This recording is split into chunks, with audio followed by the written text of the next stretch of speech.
Hello students. आज एक नए वीडियो के साथ हमारा क्लियर पाठ चल रहा है। इसमें अपन को मूल भाज या मूल अंश पढ़ना है कि मूल भाज क्या होते हैं। इसी को मूल अंश भी कहते हैं। तो चाहे मूल अंश आ जाए और चाहे मूल प्रभाज आ जाए, ये क्या कहलाता है, इस पर चर्चा हमें करना है। तो सबसे पहले ध्यान दीजिए, किसी विलयन में अवयव तथा किसी विलयन में होकर में किसी विलयन में अवयव अवयव माने होता है उसके घटक। नोट करें, किसी विलयन में अवयव तथा विलयन के मूलों की संख्या तथा तथा विलयन के मूलों की संख्या का अनुपात मूल संख्या मूल अंश या मूल प्रभाज कहलाता है। याद रखिएगा। अब अवयव की बात चल रही है। अवयव में आपको क्लियर नहीं होगा, अवयव बीज होता है विलेय एवं या विलायक। विलेय या विलायक के अवयव है, चाहे विलेय हो या फिर विलायक हो।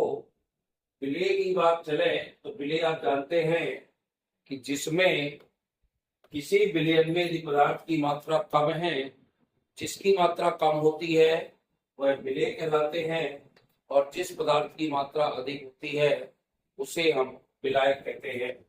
तो किसी विलयन में अवयव अर्थात विलेय एवं विलायक तथा विलयन के मोलों की संख्या का अनुपात।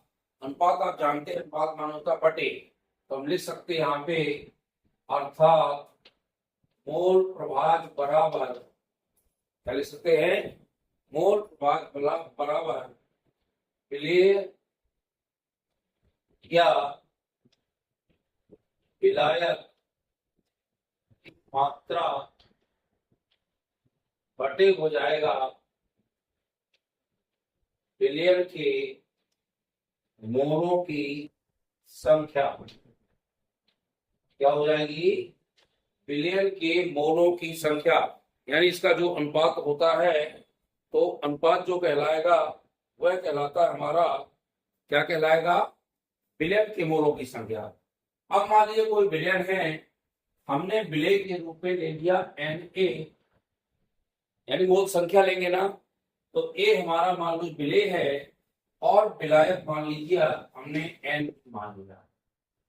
ध्यान रखिएगा, विलेय और विलायक मिलकर के विलयन का निर्माण करता है।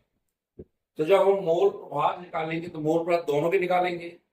विलेय का मोल प्रभाज अलग निकालेंगे और विलायक का मोल प्रभाज अलग निकालेंगे। तो बात आती है, हम लिखेंगे माना कि विलेय एवं विलायक के मोल संख्या क्रमशः क्या है, Na एवं Nb है। तो यहां भी लिख सकते हैं मोल प्रभाज विलेय या विलायक की संख्या। क्या लिख सकते हैं? मात्रा की जगह संख्या भी कर सकते हो, और विलयन के मोलों की संख्या होगी। अब विलेय एवं विलायक के मोलों की संख्या कितनी है? हमने एक को माना Na, एक को माना Nb। जब एक को Na मानेंगे और एक को Nb मानेंगे, तो इन दोनों का विलयन क्या हो जाएगा? विलयन हो जाएगा Na धन Nb। Na धन Nb हो जाएगा। क्यों हो जाएगा? क्योंकि विलेय और विलायक है, और जब विलेय विलायक मिलकर विलयन बन जाएगा तो विलयन के कुल मोलों की संख्या कितनी होगी? Na धन Nb। क्लियर हो गया। अब इस तरह निकालेंगे। सबसे पहले विलेय का मोल प्रभाज। क्या निकालेंगे? विलेय का मोल प्रभाज या मोल अंश। मोल प्रभाज या मोल अंश को हम XA के नाम से जानते हैं। X कहलाता है यहाँ पर हमारा क्या? मोल प्रभाज। और A क्या माना हमने? ए माना विलेय, तो ये विलेय का मोल प्रभाज है। तो उसको ज्ञात करने के लिए विलेय के मोल की संख्या क्या है, एन ए है, एन ए कर दिया, और धन विलयन के मोल की संख्या क्या हो जाएगी, एन बी।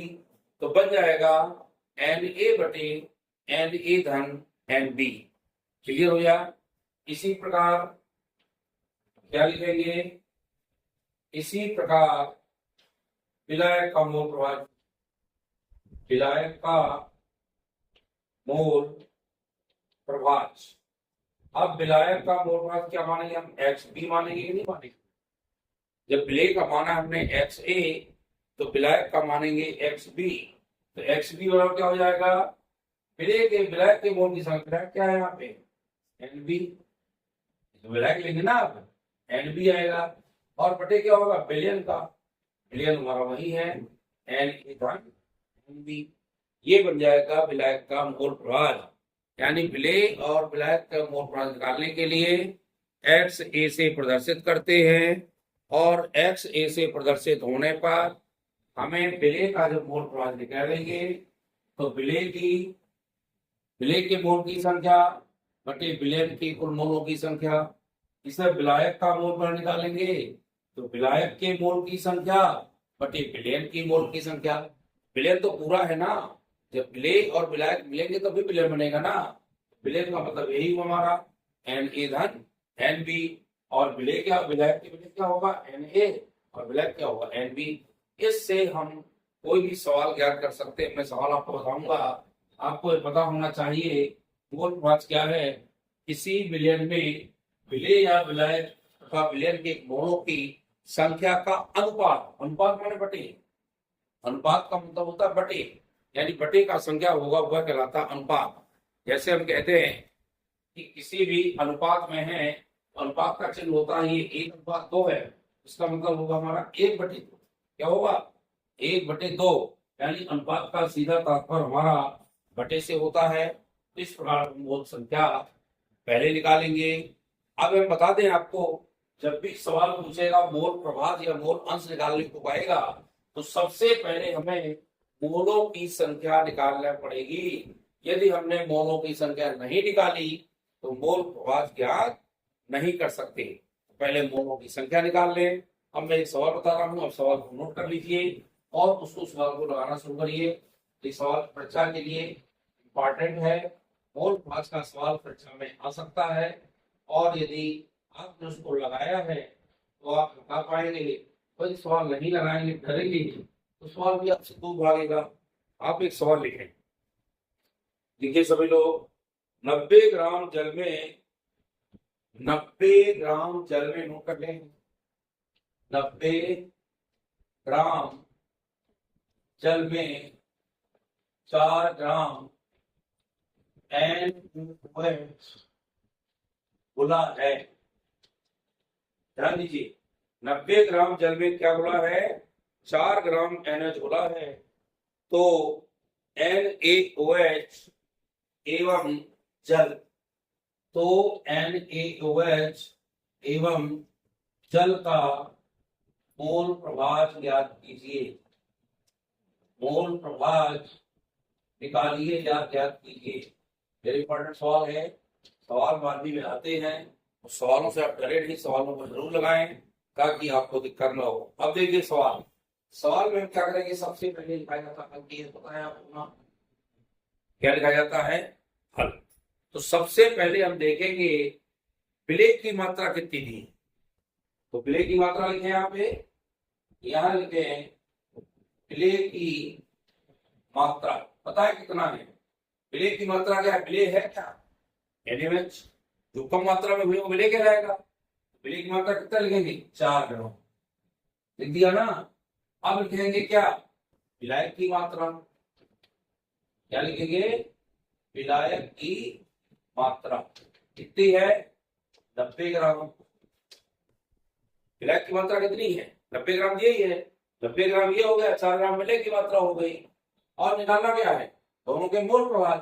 सबसे पहले विलेय का आणविक द्रव्यमान निकाल लें हम। विलेय का आणविक द्रव्यमान ये आपको निकालना पड़ेगा। स्टूडेंट ध्यान दें, ये निकला निकलाया नहीं आएगा, ये आपको निकालना पड़ेगा। हमारे द्रव्यमान कैसे निकालते हैं मालूम है आपको? ये क्या है हमारा NaOH, ध्यान नहीं मैं ये पढ़ा चुका हूँ, 11वीं आप लोग पढ़ चुके हैं। इसके सबके परमाणु भार लिखेंगे और जोड़ देंगे तो बन जाएगा हमारा आणविक द्रव्यमान। कैसे? Na सोडियम का होगा 23, ऑक्सीजन का होगा 16, हाइड्रोजन का होता है 1, 23 16 हुए 39 और 1 इसमें जोड़ेंगे तो हो जाएगा 40, 40। ये क्या निकला? विलेय का आणविक द्रव्यमान। इसी प्रकार निकालेंगे विलायक का आणविक द्रव्यमान। क्या निकालेंगे? विलायक का आणविक द्रव्यमान। ये तो निकालोगे ना स्टूडेंट, विलायक का नहीं निकाल पाओगे। विलायक हमारा पानी, ये लिखा जल, जल मीन्स पानी, इसको निकाले पानी, इसमें 2 है तो 2 गुणे 1 धन हो जाएगा 16, 2 धन 16 इसको कितना हो जाएगा 18। ये हमारा आणविक द्रव्यमान निकल रहा है पानी का। और क्या क्या करना है? NaOH व H2O के मोल प्रभाव निकालना हमको। क्या निकालना है स्टूडेंट? मोल प्रभाव बराबर ज्ञात करना है और मोल प्रभाव को हम व्यक्त करते हैं Na और N से। इसको तो मानेंगे Na और इसको मानेंगे Nb, क्योंकि ये विलायक है, विलायक को हम Np मानेंगे और ये विलेय है, विलेय को N मानेंगे। क्लियर हो गया? तो सबसे पहले बता दें आपको, जब मोल प्रभाव निकाला जाता है तो पहले मोल संख्या निकालेंगे। जब तक मोल संख्या नहीं निकलेगी हम मोल प्रभाव ज्ञात नहीं कर सकते। तो सबसे पहले लिखेंगे, हम जानते हैं, क्या जानते हो? कुछ नहीं, ध्यान दो, क्या जानते हो? विलेय की मोल संख्या। तो विलेय की पहले निकालना है हमको मोल संख्या। मोल संख्या का सूत्र होता है विलेय का द्रव्यमान बटे विलयन का द्रव्यमान, यानी विलायक का आणविक द्रव्यमान, विलयन का नहीं, विलेय का आणविक द्रव्यमान। तो विलेय की संख्या बराबर विलेय की मोल संख्या निकालेंगे, क्या लिखेंगे? विलेय का द्रव्यमान बटे, यहां क्या लिखेंगे?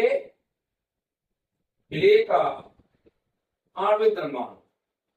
सवाल पढ़ा मत सोच के पढ़ा, बहुत इजी है, ध्यान दें, एक स्टेप बाय स्टेप ध्यान देंगे तुरंत बन जाएगा।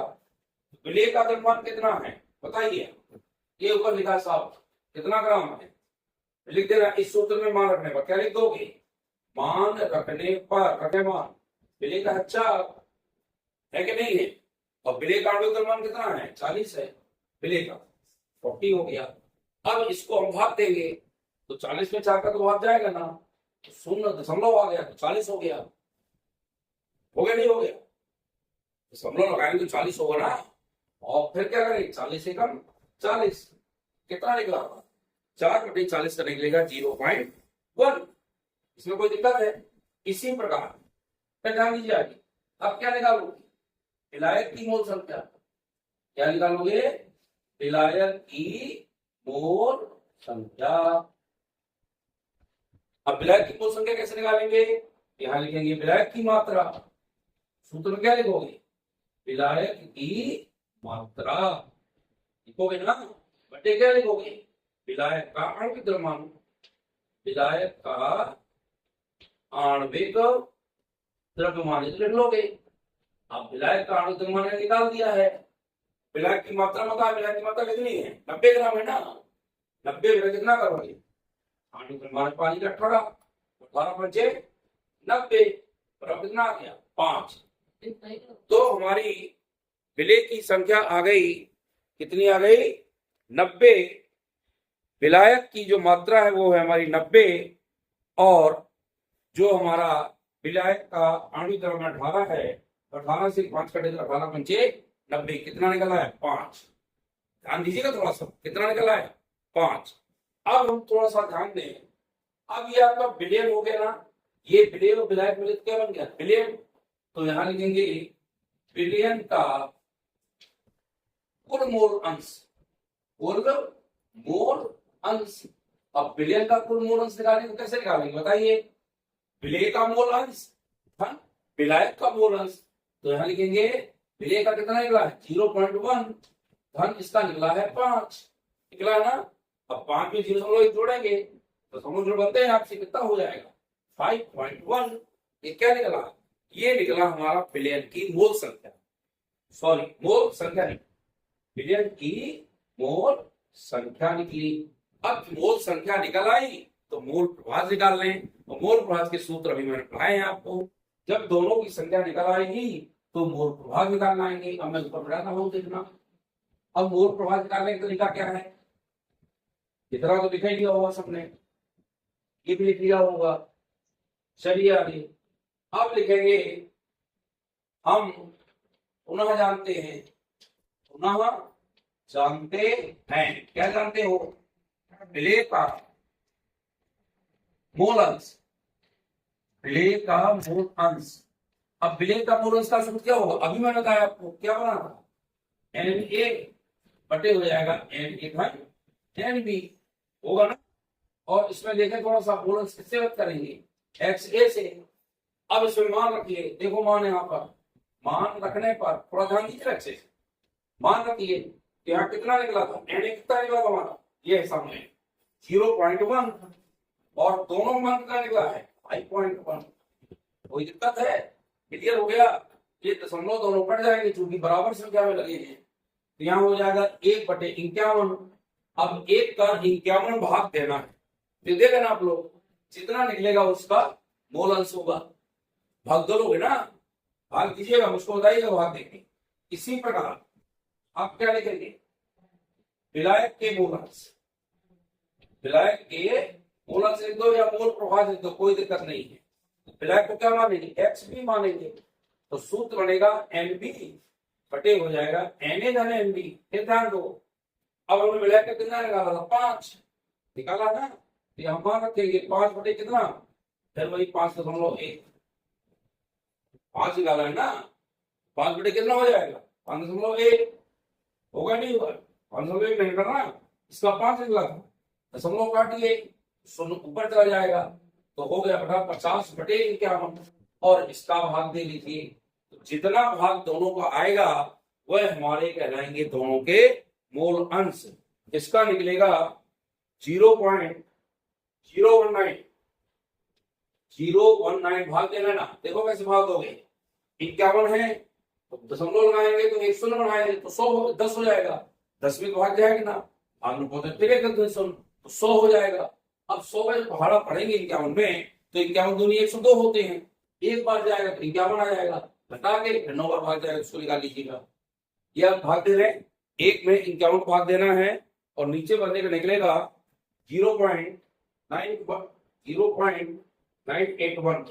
ये निकला हमारा विलायक का मूल अंश या मूल प्रभाज, और ये निकला हमारा विलेय का मूल अंश। इसमें भाग दोगे तो भाग नहीं जाएगा, दशमलव लगे तो शून्य पड़ जाएगा, 500 हो गया। पन्नाम में था 9 बार भाग जाएगा, फिर 8 बार, फिर एक बार इससे निकाल लीजिएगा, तो दोनों के मूल अंश ज्ञात हो गए हैं। इस तरह आप वीडियो को अच्छा लगे तो लाइक शेयर करें, सवाल को बार बार लगाइए। इस तरह जब सवाल लगाएंगे तो निश्चित रूप से आपसे सवाल बनेंगे, और सवाल से मत डरें। इस प्रकार से वीडियो को जो नए हों सब्सक्राइब करें। बहुत बहुत धन्यवाद।